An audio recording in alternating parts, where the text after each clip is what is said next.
welcome to our channel, Peaceful Rage. And thank you for the new subscriber, and thank you for watching the video. And it's been a rough go here, but we tried to hang on. Tonight there will be an Inspire salad. Nothing to cook, just mix everything together. And yeah, quick meal done.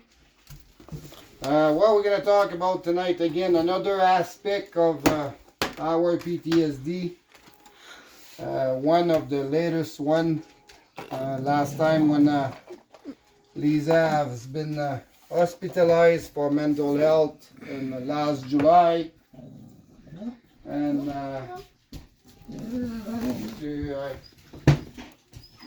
yeah, it was not quite easy to deal with. I've lived some very dramatic scar, and I'm gonna want to talk about the flop of the system on that situation. The whole entire flop of the system included how easy it is. Now I should not say that because from now on they're probably gonna watch, but I still have to say it. You know, after 1700 days at the Stollery Hospital, you learn some trick and you learn their practice, and you know, give you not enough, Chelsea. My old girl is grumpy with her dish of food again. She's 15 years old. And yeah, the flop of the system and how you be able to go around things. And yeah, last July, Lisa have, you know, suicidal thought and everything like that. And she decided, she asked me herself, and we discussed together to, might be time to go to the hospital and try to figure out your state of mind and my state of mind, and see if we can. The goal was not only for her, she have more reason to go because she have a lot of suicidal thought, but the goal was, we're thinking we're gonna get her there, she's gonna get the help, and after that he's gonna have a kind of program who's gonna click in, and we're gonna be able to have family counseling. And I was I have to be honest, I'm not a big fan of counseling whatsoever, but I was even willing to give it a try for the best interest of everybody.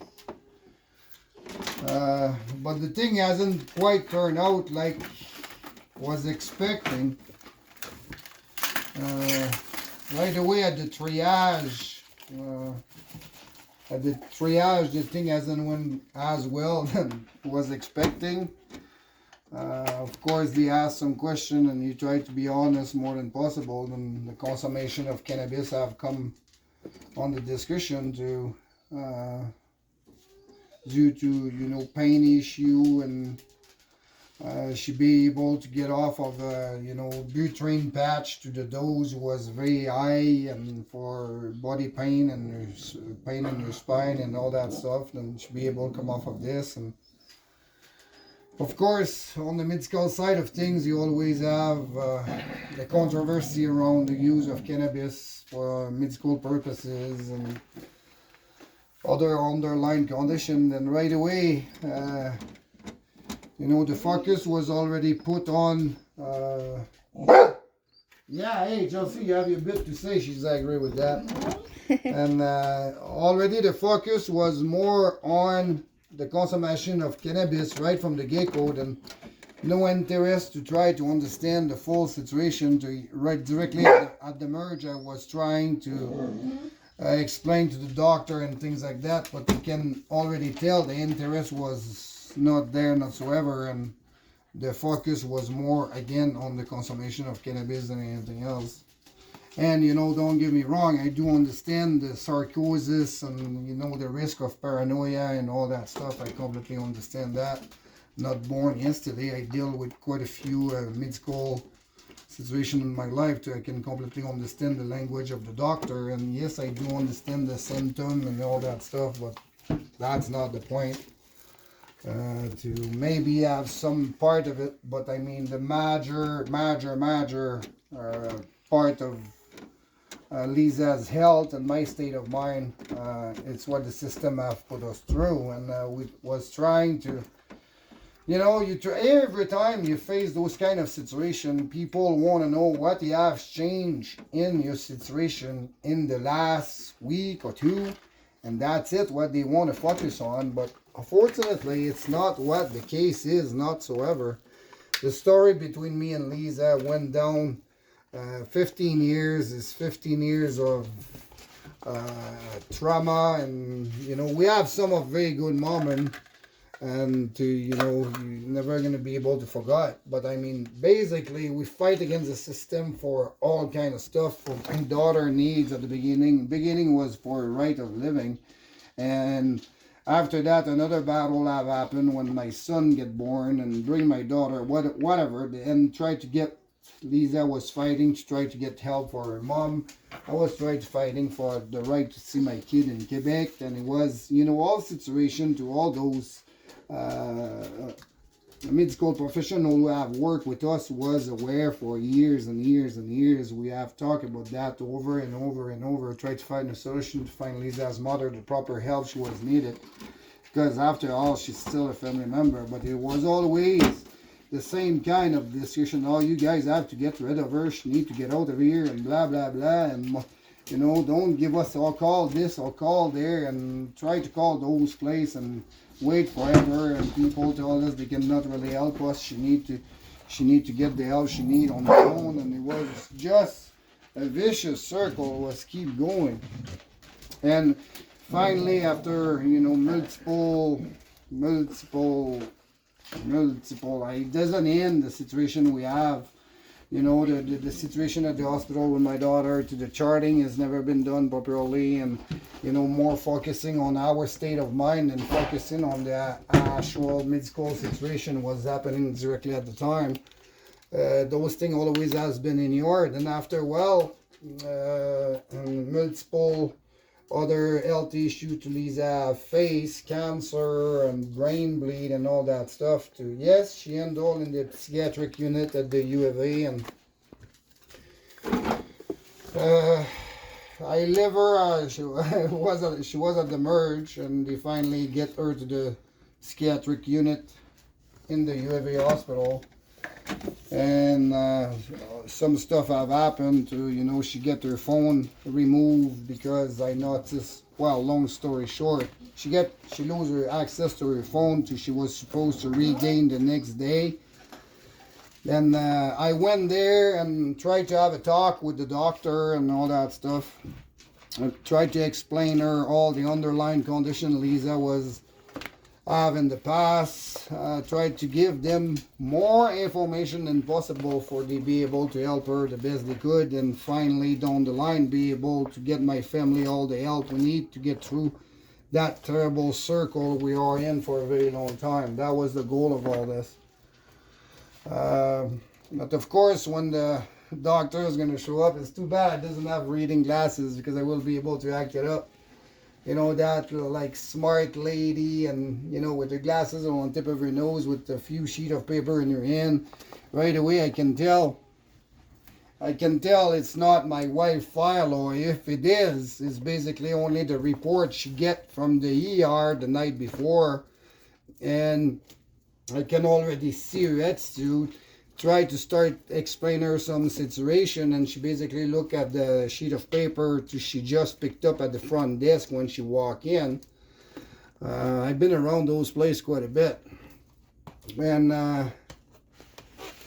anyway, tried to explain her, and she said, "Excuse me, who are you?" Then told her, you know, I'm not Lisa's husband, we are not married, but, you know, boyfriend, father of her children. We live together, and, you know, it's been 15 years, and it's been a very difficult time. And, you know, it doesn't look like she's have zero interest to listen to what I have to say, whatsoever. And anyway, she started asking questions, looking at the paper, to asking questions right away about the consummation of cannabis and all that stuff. And the conversation started to heat it up, and I tried to, you know, stop focusing on this, try to listen everything what I have to say. And you have some important stuff you need to know. She have a brain bleed, she have cancer, this and that, her temper, try to explain everything. And anyway, he come back to the story of the cell phone. We try to make her understand the cell phone can be give back to her. She just looks better. She's, you know. But anyway, it doesn't turn out quite that way.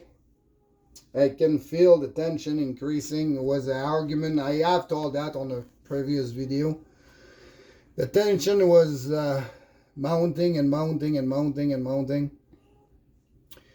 Anyway, I have to leave. Lisa never get her cell phone. I have to leave because security have been called. Lisa get apparently out of control to, you know, cannot. It's exactly what I wanted to tell them. To if they just leave her some space, she will just calm down. And, you know, that it's on a mid-school room setting in the psychiatric unit. Everything is tied up to the ground. You have no sharp object. It's all on control environment. And basically, you have no risk for other patients. You have nobody else in the room at that moment. Lisa was just asking to have some space. And they decide to tackle her. From there, I'm not quite sure exactly what's happened. I go by the report I have read, and I go by what Lisa have told me. They decide to tackle her. 6 security guards. 6 male security guards. Apparently, she gave them a hell of a hard time. 6 of them. 6 of them. Tie up, drag her to the ground. She pee herself, and all with bruise all over her body. Been tied up to the bed, been injected with medication. Me and Lisa have some of our rough time, and you know, I never have any problem controlling her by myself. Never have any problem on that whatsoever. I'm not Superman. Then I will seriously like to know the truth to what's happened, the true story in that room at that moment. But we all know that is never gonna happen. I have made some make-up story have been done about my daughter when she was destatting at one point. She was not trach at the time. She was just wearing a BiPAP on her nose who pushed some positive pressure on her airway. And that mask was not adjusted properly in PICU, and she has elevated heart rate and a low saturation of oxygen. Lisa tried to make that understand to the nurse, and the nurse seriously doesn't want to understand anything about the situation. And she went and she checked, and that you guys have to remember, my daughter has been trach. She was 9 months old, and I just wanted to double check that video is going on. Yep. You know, sometimes you stop and you kind of on your little weld there. No. Yeah, just for remember the circumstances. My daughter has been trach. She was 9 months old, and she was not trach at that exact time. Then I met her for the first time. She was 7 months. Then it's from a period between 7 months, somewhere in the 7 month period, and the time she's been trach. Lisa argued with the nurse, tried to make her understand to the mask it's not properly on her nostril and obstruct her breathing, and that's why she have an elevated heart rate and a low saturation of oxygen. And we figure out later on the nurse have tried to my daughter was destatting and have a elevated heart rate because dad was sexually molesting her. Yeah, you guys I hear that, right? Sexually molesting her. That is how the charting has been done at the time. They probably have twisted that all around, but we have a copy of that somewhere. If I'm gonna find it, that is another story. And how many situations we have purchased some charting to never have been charted like has happened. I engaged CPR twice in the ice room in the 4th floor, unit 4. F4, I believe, or 4E4, one of those 2 units.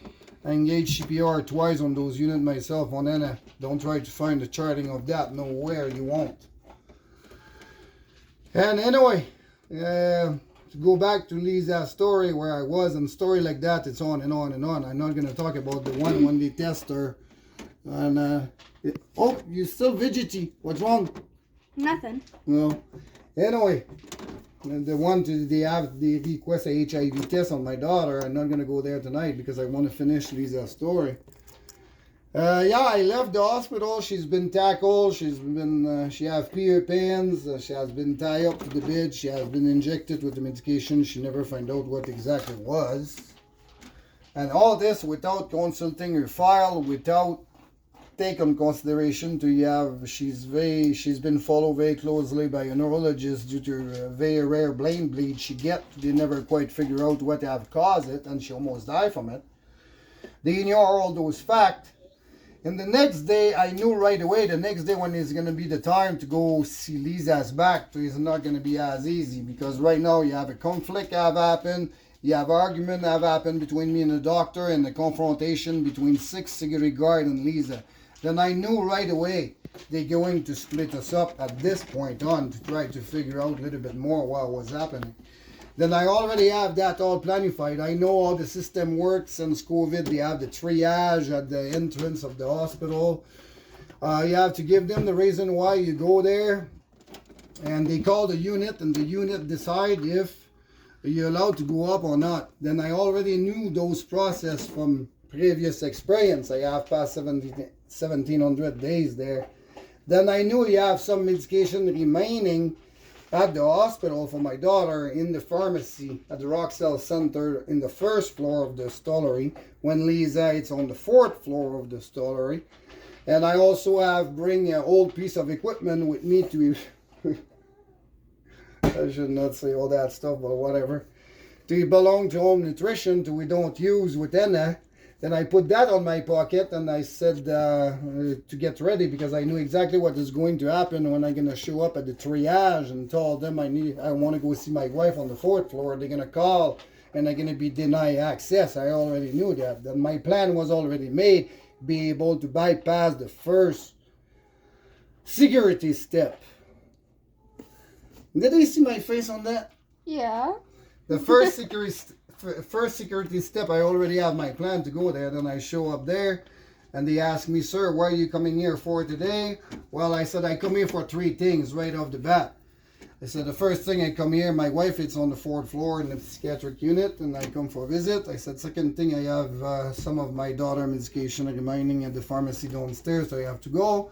And I also have to go on the 2nd floor and meet with some people who doesn't know I take time to specify to they don't know what they're coming. I said I have that piece of equipment with me to it doesn't work properly, and I come for exchange it, but they are not be aware to I'm coming.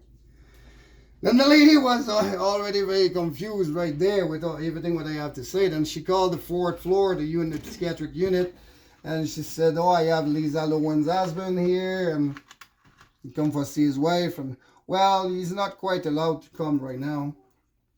He's gonna have to come back later. I already knew that. It was already clear in my mind. I already set up my thing in consequences. Then the lady told me, well, sir, you're gonna have to come back later. You cannot access the unit right now. She said, well, she felt uncomfortable. They told her I can hear the conversation on the phone to people. Sometimes tendency to forget I hear. Well, people don't know me, but I have a good sense of hearing. Basically, what the unit have told the lady at the triage there to I don't have access to that unit at that moment.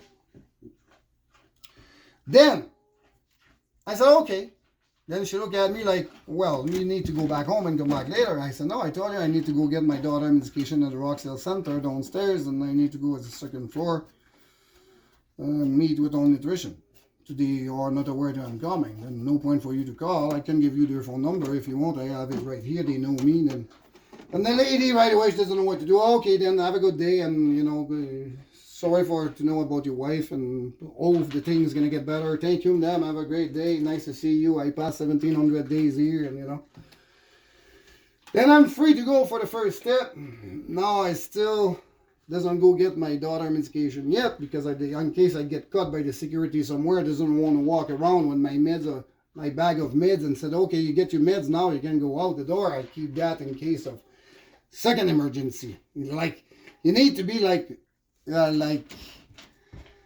can I say it? James Bond.